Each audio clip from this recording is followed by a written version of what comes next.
Sejarah mencatat, Fidel dan Soekarno adalah sahabat karib. Keduanya bertemu saat Soekarno berkunjung ke Kuba tahun 1960. Fidel Castro adalah sebuah nama yang tidak bisa dilepaskan dari sejarah Kuba. Ia menjadi figur spektakuler yang telah memimpin Kuba selama lebih 40 tahun.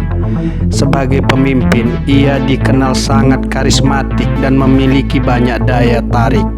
Dengan tampilan fisik yang sangat sederhana dan jauh dari kata glamor, Fidel mempunyai keahlian sebagai orator ulung seperti halnya Soekarno.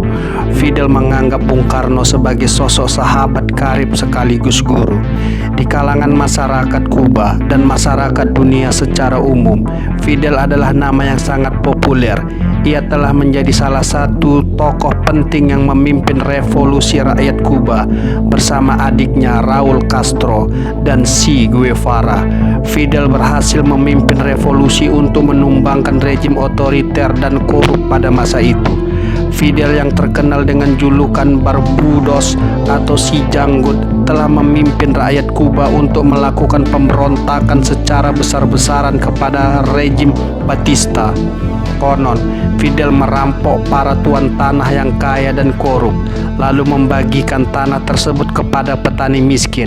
Oleh karena itu, figur Fidel sangat melegenda, bahkan tak jarang dipandang seperti Robin Hood dari Sierra Maestro. Sejarah mencatat, Fidel dan Soekarno adalah sahabat karib. Keduanya bertemu saat Soekarno berkunjung ke Kuba tahun 1960. Saat itu, Fidel dan Che Guevara menyambut kedatangan Presiden Indonesia secara meriah. Anda tahu, tuan inilah yang menyatukan Indonesia, kata Bung Karno sambil menunjuk pecinya. Yang mulia Presiden Soekarno, inilah yang membuat Batista merangkak-rangkak keluar istana dan digebuki pantatnya oleh Amerika, sambung Fidel sambil menunjuk topi petnya yang bergambar bintang. Lalu mata Fidel Castro menunjuk pada tongkat yang dibawa Soekarno. Oh, kalau ini untuk apa Tuan Presiden?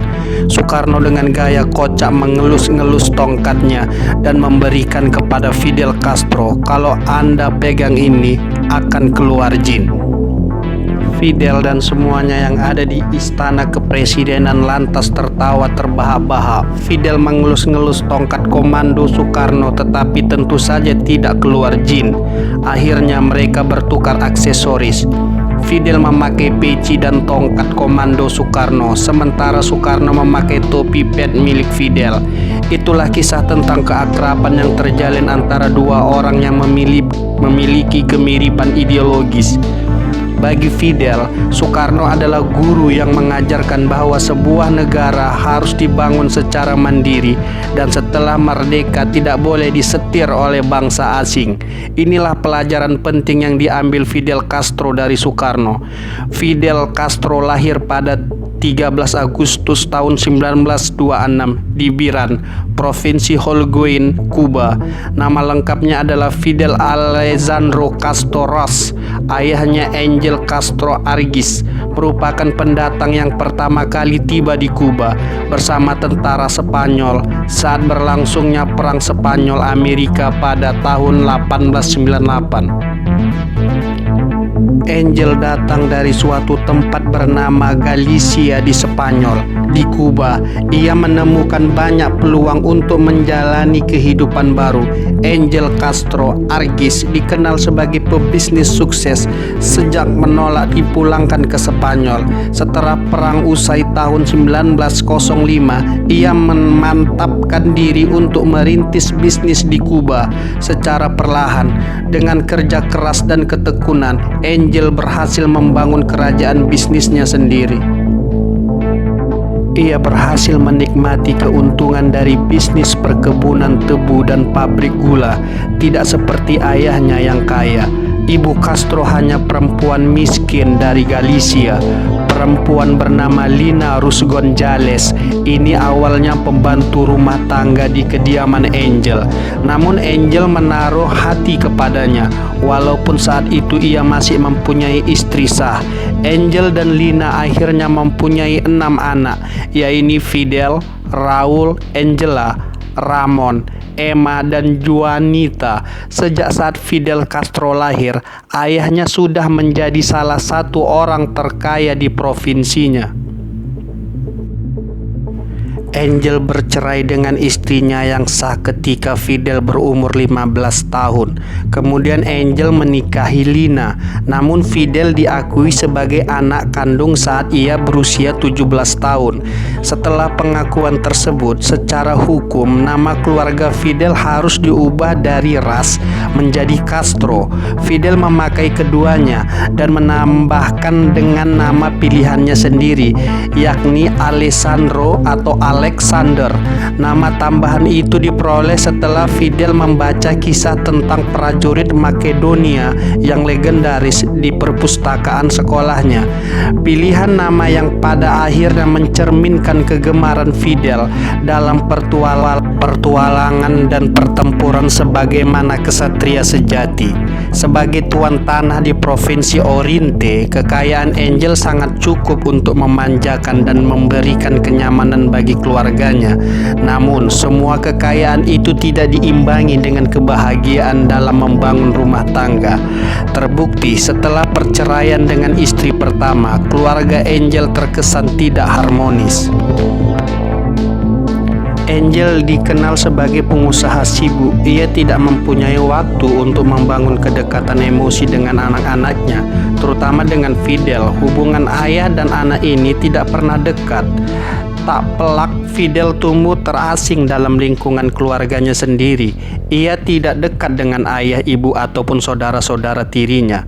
Kedekatan Fidel hanya terjadi dengan dua adik kandungnya, Raul dan Juanita. Bagi Fidel, dua adiknya ini adalah energi yang terus menyemangatinya untuk tetap berjuang. Kelak, kedua adiknya itu menempuh jalan yang berseberangan dan salah satunya mengecewakan Fidel Castro. Fidel mengawali pendidikan dasar dengan masuk ke sekolah Katolik yang lengkap dengan asramanya. Saat itu usianya masih 6 tahun. Keputusan untuk sekolah muncul dari dirinya sendiri. Meski orang tuanya berasal dari keluarga yang kaya, mereka tidaklah berpendidikan. Kehidupan bagi keluarga Angel Castro hanya dihabiskan untuk bekerja keras. Maka Fidel mendesak kedua orang tuanya untuk segera memasukkan dia ke sekolah.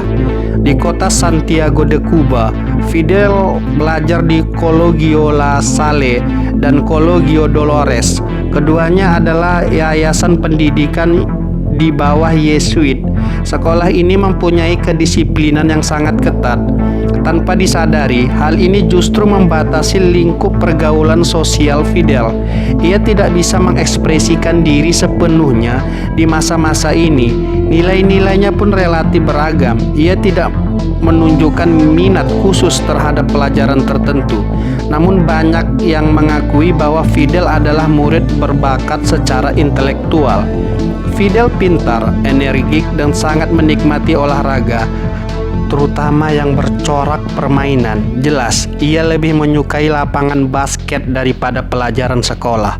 Kesukaannya olahraga inilah yang semakin membentuknya menjadi pribadi yang selalu menuntut kemenangan. Buku laporan tahunan sekolahnya menulis, ia tahu betul cara mendapatkan pujian dan sambutan hangat dari semua teman-temannya. Untuk kali ini video sampai sini. Sekian dan terima kasih.